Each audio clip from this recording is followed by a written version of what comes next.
Well, it could have been a week. It could have been 2 weeks. I don't know, because I'm recording this after last looking at Eric Dubay. I'm not sure how much of a breathing space I've given you guys on Eric Dubay. I mean, I could release it on Tuesday. But I have no plans. No plans. But yeah, we're looking at the rest of Eric Dubay's stupidness, which could end up being many, many parts.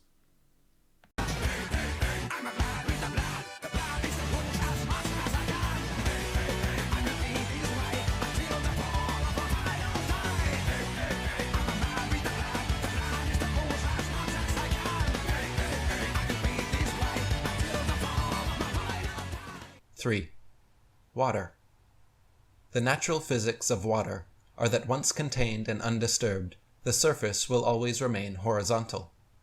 Yes, I know. I've skipped the whole good evening, ladies and gentlemen, and welcome to the channel. Because I just want to get this crap of Eric Dubay over with. And luckily, point 3, we can basically skip entirely. Because you know what's really cool about Earth? There's always forces acting upon the water.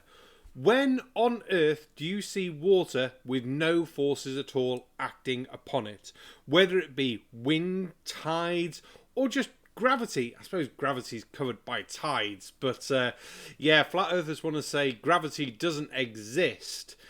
And as for, well, look, this ocean looks flat. Cool. Is it high tide or low tide? And is it high tide all across the horizon or low tide all across the horizon? Because if it's not, then, yeah, is there water at this height, then water at that height, and just a straight wall of water between them? Or is the water curved? So, yeah, straight on to point 4, I think. 4. The horizon. The horizon is always perfectly horizontal, 360 degrees around the observer, regardless of altitude. If Earth was actually a globe, no matter how large, as an observer ascended, the horizon would remain fixed in position and fall below the observer the higher climbed. In reality, all amateur balloon, rocket, plane, and drone footage filmed without a fisheye lens at maximum altitudes of over 20 miles high show a completely flat horizon still rising to eye level.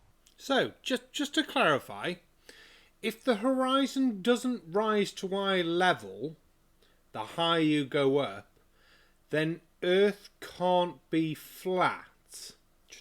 Just to clarify, so for any flat earthers watching this video, that is the claim that Eric Dubay is making. So if there are any measurements showing that the horizon doesn't rise to eye level, then the Earth cannot be flat. Just checking this, confirming the stuff you're saying, just making sure that when it comes to it and when things happen, which anyone in the real world knows is going to happen, that we know what lies you're going to spin on them. Because, this.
Big shout out to Mad Melon 101 for that video. The link will be down below.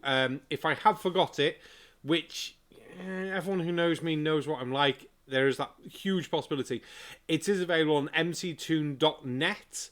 as well as all those images before from Tiny Captain and many others. Big shout out to Tiny Captain as well, because he's awesome. That shows the horizon does not rise to eye level, meaning the Earth cannot be flat. And that's taking Eric DeBay's own claim and then using evidence. And I know what flat earthers are like. You don't like evidence because the evidence fucks up with your religious indoctrination. Because that's what flat earth is. And on that note, I think we can leave the horizon behind, because I don't think he's going to post anything else apart from repeating the same shit, saying, look, it doesn't look round.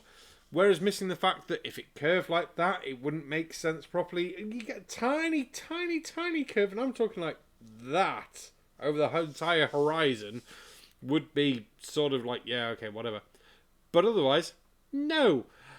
But yes, the horizon, the fact that it drops, shows Earth is not flat.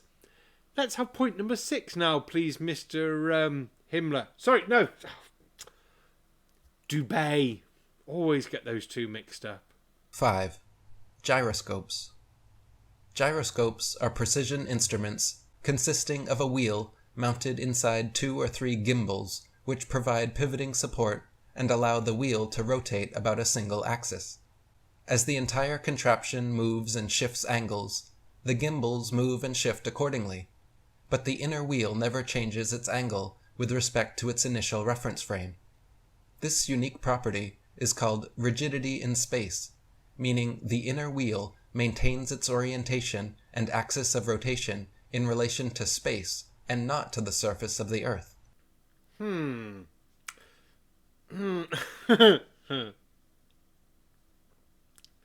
Does a flat earther really want to bring up gyroscopes? Really? I mean, that's like digging your own grave. Especially when it comes to the shape of the Earth. Jesus Christ. Whether you're talking ring laser or mechanical. I mean, oh, wow. I think the last flat earther to bring up gyroscopes, I can't remember the last time I heard of him since. Recently, we carried out an experiment to test the rotation to the Earth. If the Earth is spinning at one rotation every 24 hours, that means that every hour it has to turn 15 degrees. And if the gyroscope is mounted anywhere on Earth, it's going to drift. In today's 21st century navigation systems, they're using what's called a ring laser gyroscope. It is extremely precise. If we could simply get one of these ring laser gyroscopes, we would be able to prove once and for all that there is no rotation to the Earth. One of the people in the community actually purchased one for $20,000. But what we found is when we turned on that gyroscope, we found that we were picking up a drift, a 15 degree per hour drift. So yeah, even Bob Nodal using a ring laser gyroscope has detected Earth's rotation of 15 degrees per hour. And for any flat earthers screaming at the computer now going, I'm going to write a comment, no. With Earth's heavenly energies, they were rotating and the light was being detected by that. You can do the 15 degrees per hour detection with a mechanical gyroscope, you know. I'll include the link down below. It's from a YouTube channel called From Jesse. They've got 433 subscribers, and I think for the video they need a fuckload more. The video is entitled Mechanical Gyroscope Shows Earth's Rotation of 15 Degrees per Hour. It's a 45-minute long video that shows their full setup, the measuring, everything. So, yeah, flat earthers, go for it. Go moan the fuck out of this person. Go moan the fuck out of me. But at the moment, we have the horizon does not rise to eye level, measurable, repeatable. Ring laser gyroscopes and mechanical gyroscopes detect rotation. You really, really are fucked. And it's just ridiculously so. Should we just skip on to point number 7? Jesus, we're flying through these fuckers. Compasses. compasses. Are you even trying anymore? And yes, I know it's 0.6, not 0.7. But really, because that is low, even for a flat earther, because you do know things like this exist. And they exist for a reason. I mean, northern hemisphere compasses, southern hemisphere compasses, you want a nice, accurate result. The mariner's compass is another precision instrument which can only work on a level plane Earth, and is an impossible and nonsensical tool for use on a globe. Now that's a lovely claim, but it does seem to ignore the basic principles of how magnetic fields work. And even as a kid, and I know you're not fond of school and education, and it shows, but even there you get the basic understanding of magnetic fields because you do the simple experiment that looks like this. Experiment, observation, whatever. But you can see how the magnetic fields curve.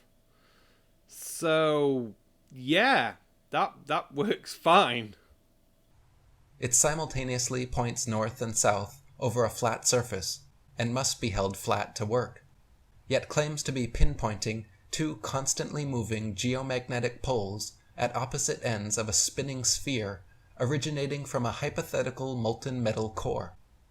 If compass needles were actually drawn to the North Pole of a globe, the opposing south needle would actually be pointing up and off into outer space. And that's why they're weighted differently. So, yes, the very first bit that I did at the start of this section, you've just reinforced by that point. Thank you for that. If the so-called South Pole in Antarctica were truly the southern pole of a magnet, observers would be able to walk in a circle with their backs to the South Pole and have their compass needles show north being in front of them in every direction. This feat has never and will never be achieved because the so-called South Pole is simply an arbitrary point along the Antarctic ice marked with a red and white barbershop pole and topped with a little metal ball earth.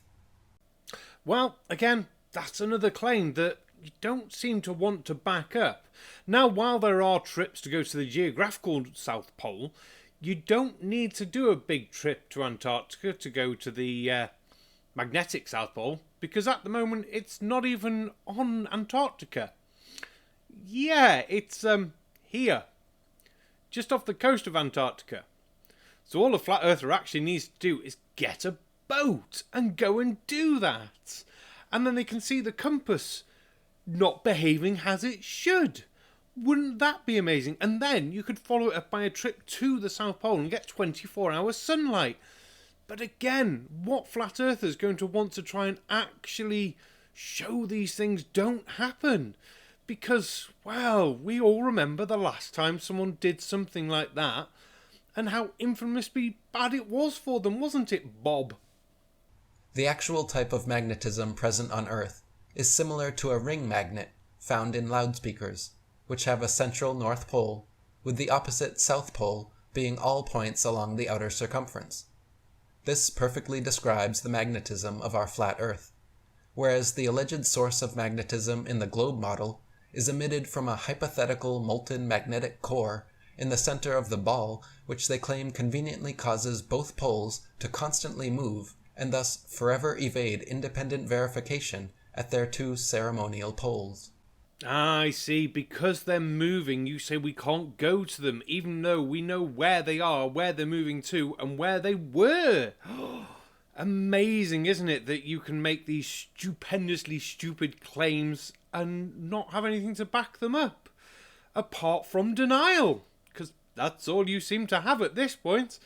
And yes, hypothetical spinning core, to the best of our understanding, using basically radar, P-waves, S-waves, seismology, and everything that we can understand about Earth to know that the core is spinning, it is there, and it's molten iron and nickel. Yeah, nickel. It's been a long day, you can tell. But I think we're going to leave part 2 there for now, because he's going to ramble on about compasses, and I'm bored of compasses now. And we'll get on with part 7 when we come back in probably another 2 weeks.